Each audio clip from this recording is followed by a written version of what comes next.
I want to get into tariffs. We've forgotten a little bit about tariffs, but I want to remind y'all of what's going on with tariffs because Trump is still saying tariffs are going to go in effect on March 4th, as well as looking to start tariffs against the EU. Make sure that you tap into the Patreon. Link is in the description as well as pinned to the top of the chat. I want to visit this subject and have this conversation only for about 10 or 15 minutes. And then we can go from there. Y'all ready? Let's get it popping. Josh Holmes is with us, host of the Ruthless Podcast, former Mitch McConnell Chief of Staff. And Josh, good morning to you. I got some breaking news going to pop you with right now. Truth Social a moment ago, President's talking about cracking down on fentanyl. Here is part of what he said. We cannot allow this scourge to continue to harm the USA, and therefore, until it stops or seriously limited, the proposed tariff scheduled to go into effect on March 4th will indeed go into effect. China will likewise be charged an additional 10% tariff on that date. The April 2nd reciprocal tariff date will remain in full force in effect. Thank you for your attention to this matter. God bless America. So he's back on that. And just a quick comment before we move back to Musk. Josh. Yeah, look, I thought this was one of the most important things that came out in those initial executive orders, the initial discussion of tariffs. You know, typically we think about this in an economic only context, in a trade policy context. But each one of the fact sheets that the White House put out in January specifically outlined a section on fentanyl. This administration is taking that extraordinarily seriously. They know that we could get better help from our partners around the world. And I think that this is the next iteration of that. Okay, and in the meantime, there was this cabinet meeting yesterday, and here's Elon Musk talking about the point of that email that he sent to federal government workers. I think that email perhaps was best interpreted as a performance review, but actually it was a pulse check review. We already seen this part, so let me share with you guys another video where Trump is expected to announce the EU tariffs also very, very soon. All right. Make sure you hit a like for the algorithm, subscribe to the channel, and turn on your notifications. Because businesses trying to make sense of tariff threats coming out of the White House. But there have been a lot of mixed messages. Eamon's with us this morning from Washington. What's going on? Yeah, a lot of plates spinning on a lot of sticks, Andrew, but a little bit of confusion at the White House yesterday over exactly which tariffs are likely to kick in on which date. A White House official tells me there's no change to the original schedule, which had the deadline for Canada and Mexico tariffs kicking in next week on March 4th. Remember, the president had postponed those, and a deadline for a study on reciprocal tariffs. That's going to happen on April 1st, and that's why you hear the president talk about April 2nd as a big possible date for more reciprocal tariffs worldwide. Meanwhile, President Trump said he's made up his mind for tariffs on the European Union, which he said he'll be announcing soon, and which will generally be 25%. He was sharply critical of Europeans for not accepting, as he said, American cars and farm products, and he expressed hostility to the European Union itself. Let me tell you something. I don't know if y'all have ever really studied international business. If you are not familiar with what goes on in Europe and China and Mexico, what happens in India, all of these different places.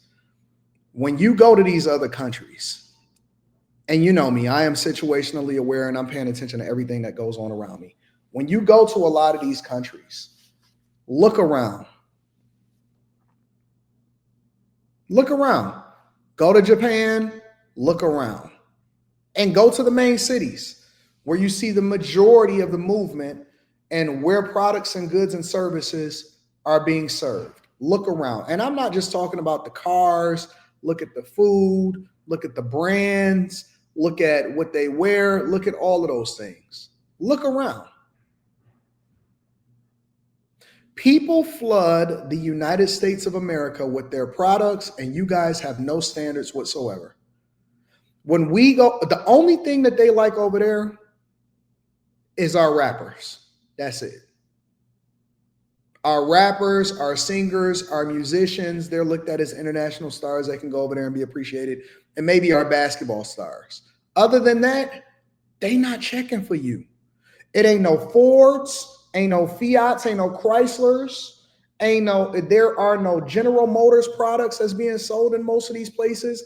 And I know that they rebrand some of their products and they call them different things and all of that. They are not using your products in their country. They are incentivized not to. So when you sit here and you pledge your loyalty by saying, I stand with Canada, I stand with China, I stand with Japan, I stand with the EU, I stand with India, first of all, I start to question whether or not you were even born here.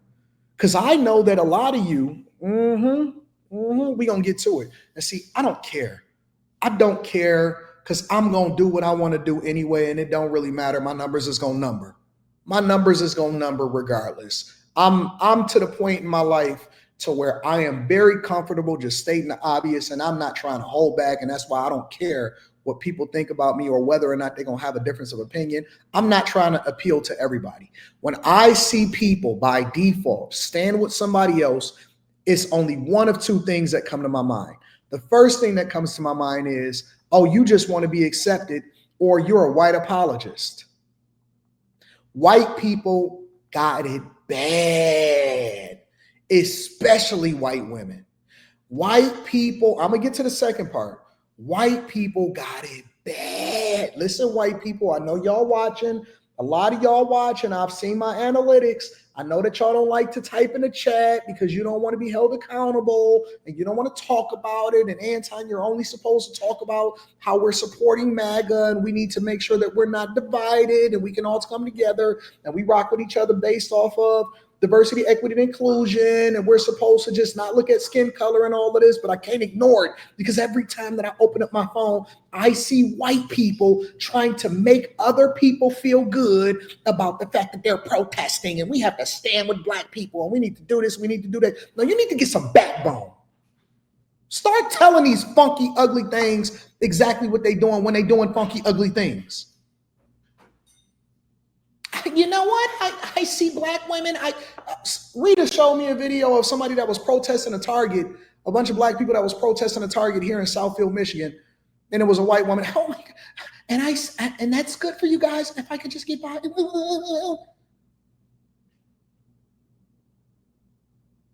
What happened to y'all backbone? Being an American, standing on something. You let them call you Karens and now all of a sudden you ain't American no more. You want to apologize so much because I understand your plight. You'll never understand the plight. And now you're the ones that's getting laid off. Dummies. You was the diversity, equity, and inclusion hire. It wasn't even black people that benefited from diversity, equity, and inclusion or feminism. It was you, dummies. And if you go out of the country, you can see that ain't nobody even messing with you. The reason why Tesla's stock price is down is because you keep standing with the EU. Meanwhile, you over here buying everything from everybody and trying to make everybody feel good, and you just protested yourself out of a job. Goofy. I'm a white woman. I love black people. Love your country with the same vigor. And I'm not saying that you have to be against black people or against anybody else, but good God, call a spade out when you see it. Say something. You're so busy trying to make sure that everybody else feels good. I want a black man. You're so stupid. You let them Karen you to death. You let them Karen you to death. You such an apologist. Y'all want to be accepted so bad. When did white people become so weak to where they are willing to go against American principles and values, and you are willing to stand with another country? You know who the people that keep on going on these African trips over to these safaris or I want to build something in Africa? It's you. You. I want to go build a school in Africa. No, you going over there to get some African D. I know why you really over there. You going to get the D. That's what you over there for. It's some D over there. You're not going to trick me. You're not going to trick me. Keep on being an apologist. They don't mess with American products outside of the United States of America unless you Kanye West or Michael Jackson, and one of them is gone. They don't mess with us. You don't see our cars on the road. I was telling Rita when we was over in Tokyo. I said, I ain't seen that. I seen one American car, and it was like a Ford GT. It was like something that was super exotic that people was, because we were staying at the Ritz-Carlton. And so it was something that was sitting outside of the hotel. Keep on letting black women shame y'all into continuing to support them and following them on Instagram. I love you. No, rock with them because they right or they wrong, not because they a black woman or a black man, because you want some D. Grow up. And you white men, you have lost the country. Your forefathers would be so ashamed of you. So ashamed of you. You cucks, you just so weak. So weak. I stand with black people against Elon Musk and Trump. Get some balls. You can't even control your own family. She divorced me. Y'all was the original suckers, the original passport bros. I'm going to go over there because I'm going to go where I wanted. MGTOW, men going their own way. This is, bro, you came over here and colonized and gave Indians chicken pox. You ran them off into reservations that don't got no minerals or any kind of thing on it. They can't grow grass.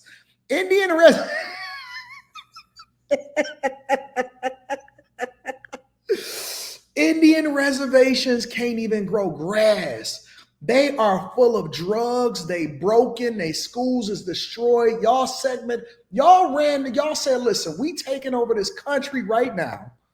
We gonna go and colonize them. We gonna go into a business transaction with Africans, and we gonna have them sell us some slaves to help build this country up, right?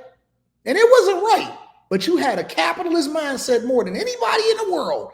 Boy, was y'all capitalists. You ran people off their own land and told them that they need to go and sit in the corner in the darkest places in the United States of America on land that was barren, and we gonna take this fruitful land over here and we gonna build it up. And I ain't mad at you because winners win. Winners win. But boy, that was your forefathers. That show wasn't y'all. This ain't the white people that I'd have never seen. Not the ones of today. Not the ones of today. All you want is a black man to come down and bust down your wife because it turned you on. I see more sassy white men than any other demographic of men walking down the street. Y'all can't wait to get 55 so you can be gay. You can't wait to be 55 so you can come out the closet. Boy, y'all have been the weakest generation of men that I have ever seen in my entire life. So weak. Where is your backbone? Why you can't have both? Why you can't learn from your history and say, you know what? We can't be savages and evil.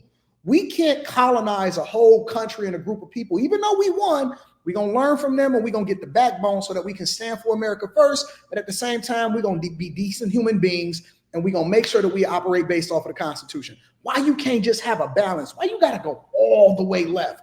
Now you gay.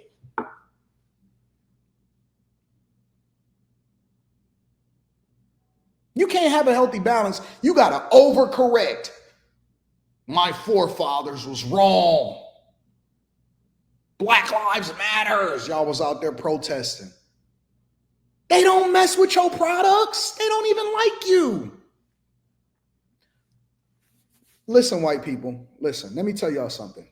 I know that this is an uncomfortable truth. Everybody get this work. It's not just going to be black culture that's going to get this work. It's not just going to be this. Everybody going to get this work. You are not absolved from getting this work. Let me help you to understand something. Y'all broke. I keep telling black people all the time, why do y'all keep comparing yourselves to white people in order to try to justify whether or not the system is against you? Y'all the ones that's on government assistance. You the ones that's getting laid off on federal workforce. Y'all the ones that's needing all of these food stamps. They the ones that robbed y'all. Boy, have the tables have turned. Where is your backbone? They have taken everything from you. Everything that your forefathers stole over here, they took it back. Y'all the ones that's poor. Y'all the ones that's all on the government food stamps. White men, it is so unpopular to be a white man right now. Ain't that crazy in the United States of America? Your wives don't like you. They like us. Your wives don't like you. They like us. And society don't even want to give you jobs. Trump came through and said, all right, so listen, we just going to go ahead and reset, no more diversity, equity, and inclusion. Everything going to be based off of merit. If you can win, if you can get the job, if you can do the job, if you can take care of business, if white men can dunk, then they're going to be in the NBA. Boom. And you know what you said? Oh my God, I want to protest against you. You the ones that's become feminists. What you going to do? You can't come for me. I'm richer than you. I'm better than you. I'm faster than you. And your wife want me. So at some point, you're going to have to get back out of the mud and say, you know what? I don't want to be poor anymore. I don't want to be a second-class citizen in a country that I've colonized. I don't want to be against American values because we have to make sure that we do the thing that's in the best interest of everybody here because we all we got. What you gonna do?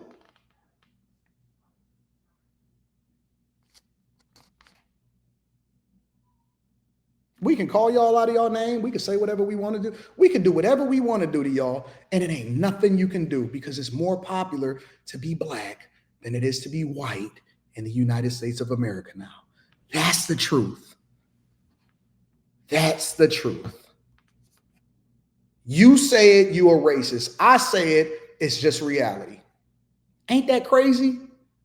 That's the world you want to live in, where you got to tiptoe around me and you got to always make sure that you don't say the wrong thing because you're afraid that I actually don't think and agree like you. That's the world you want to live in? That everywhere you go, you got to make sure that everybody else is comfortable? Boy, you weak. Boy, you are weak. Anyways, let me get back to the show. Everybody gonna get this work. We talking about tariffs, but this is the reason why we gotta have tariffs is because you guys don't put America first anymore. And I'm not telling you to go out there and be racist, dummy. Think. I'm telling you to be reasonable and logical and put America first. And stop being apologetic for being a man.